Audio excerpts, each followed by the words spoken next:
Greene has two special passions in her life, a love of Vermont and a strong desire to encourage children to read. Nora's Vermont roots are centered in teaching, and from an early age she was taught that living in Vermont was ideal. Nora's Grace Greene's mother was a librarian, and Grace first worked in a public library at 13 years of age. And whereas after graduating from the University of Vermont, Grace Greene earned a master's degree in library science from Simmons College and was employed as a children's librarian in the Boston area.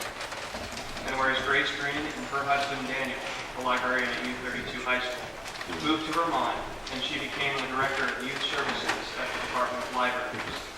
And whereas although this job enabled her to promote children's literature and youth involvement at local libraries, Grace Greene did miss working with children on a daily basis. And whereas she runs workshops and consults with librarians and educators across the state on topics ranging from story hours to summer reading programs. And whereas each year she reviews approximately 150 children's books to keep current on new publications, retaining the best for the Department of Libraries' children's collection, and distributing others to local public libraries. And whereas the special role Grace Greene performs is to promote 3 children's book awards, including the Red Clover Award, the Dorothy Canfield Fisher Prize, and the Green Mountain Book Award, and young readers vote for the final winners. And whereas Grace Greene recently hosted the 4 Vermont finalists for this year's DCF at Vermont Technical College, and 600 delighted children were in attendance, a dream occurrence for any children's librarian. And whereas after 28 years of introducing children to the joys of reading and the wonders awaiting them at their local public libraries, Grace Greene will retire in June 2014. Now therefore be it resolved by the Senate and House of Representatives that the General Assembly honors Grace Greene of Berlin for inspiring children to read and discover their local public library. And be it further resolved that the Secretary of State be directed to send a copy of this resolution to Grace Greene. Now, you've heard the reading of the resolution. The question is, shall the House adopt the resolution on its part? Are you ready for that question? If so, all those in favor signify by saying aye. Aye. Those opposed, nay. The ayes do have it. You have adopted HCR 353.